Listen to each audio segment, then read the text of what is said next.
পুরা ভাইয়ারা তো একেবারে পাগল বানায় ফেলছেন যে কিভাবে এই আচারটা প্রসেসিং করবেন, ফুল ভিডিওটা দিবেন। তো এখন একবার লাস্ট প্রসেস আমি আপনাদেরকে দেখিয়ে দিচ্ছি। এটা হচ্ছে অরিজিনাল সরিষার তেল।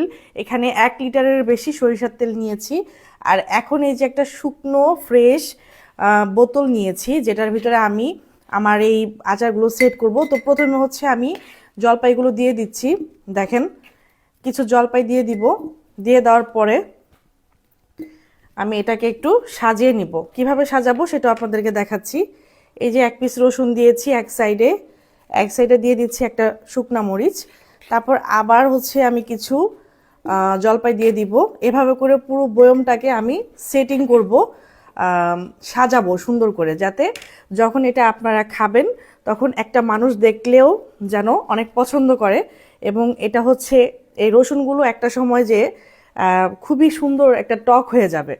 ঠিক আছে, টক হয়ে যাবে, তখন আপনাদের কাছে এই রসুনটা খেতে খুবই ভালো লাগবে। একটা সময় পরে এটা দেখবেন জলপাইয়ের টকগুলো রসুনে চলে আসছে।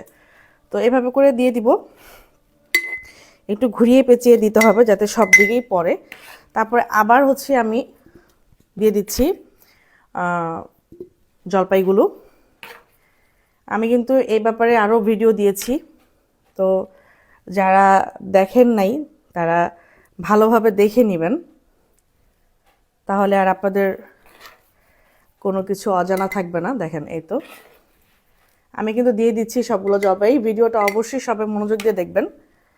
এই যে দেখেন, প্রত্যেকটা প্রলেপে প্রলেপে কিন্তু আমি দিয়ে দিচ্ছি, মানে ম্যাচিং রাখছি। এই যে দেখেন, ঠিক আছে। এই যে এখন আবার এই পাশে একটা শুকনো মরিচ দিতে হবে। তারপর এই যে এই পাশে আছে, এই যে এই পাশে একটা শুকনো মরিচ দিতে হবে। দিয়ে আবার আমি জলপাইগুলো দিয়ে দিচ্ছি। খুবই মানে মজার এই আচারটা। এটাকে কোনোভাবে জাল দেওয়া হয়নি, সবাই তো অলরেডি দেখেছেন আমার পেজে ভিডিও। এটা কোনো জাল হবে না। এটা এখন আমি সুন্দর করে সরিষার তেল ঢেলে দিব। সরিষার তেল ঢেলে দিলে এটা প্রতিদিন সকালবেলা আমি রোদে দিব। যতক্ষণ রোদ থাকবে ততক্ষণ আমি এটা রোদ দিয়ে যাব। রোদে রোদে এটা আচারটা সুন্দর কমপ্লিট হয়ে যাবে। এই দেখেন কত সুন্দর সেট হয়ে গেছে, মাশাল্লাহ। আমি যে পরিমাণে আনছিলাম সেই পরিমাণেই আমার হয়ে গেল। হ্যাঁ, তো এই যে দেখেন, এখন একটু মানে সব কিছু তো একেবারে ফুল সেট হবে না, কারণ এটা একটা কাচের বয়ম।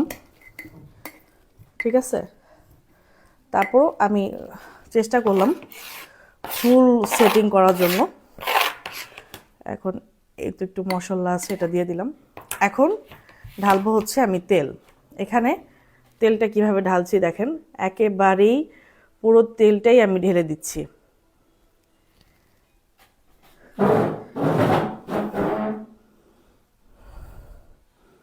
এখানে 1 কেজির মতো তেল নিয়েছি, তো আমার যেটা ধারণা এখানে আরও তেল লাগবে। ঠিক আছে, এই আচারটা অনেক অনেক অনেক বেশি টেস্ট হয়, খেতে সুস্বাদু এবং দেখতে সুন্দর। খাবারের টেবিলে যখন আপনি আচারটা রাখবেন, একজন গেস্ট যখন আসবে তখন তাদের কাছেও অনেক লোভনীয় লাগবে। এবং এই তেলটা, এই আচারটা বিভিন্ন ভর্তা, তারপর হচ্ছে খিচুড়ি, এই জাতীয় খাবারের জন্য খুবই পারফেক্ট। এখন আপাতত আমি এই পর্যন্ত দিলাম, কারণ এটা বলক আসবে, বলক এসে এটা আরও একেবারেই ভরে যাবে। তো এই তো আমার সেই স্পেশাল আচার, জলপাইয়ের আচার। ঠিক আছে, এটাকে এখন প্রতিদিন আমি রোদে দিব।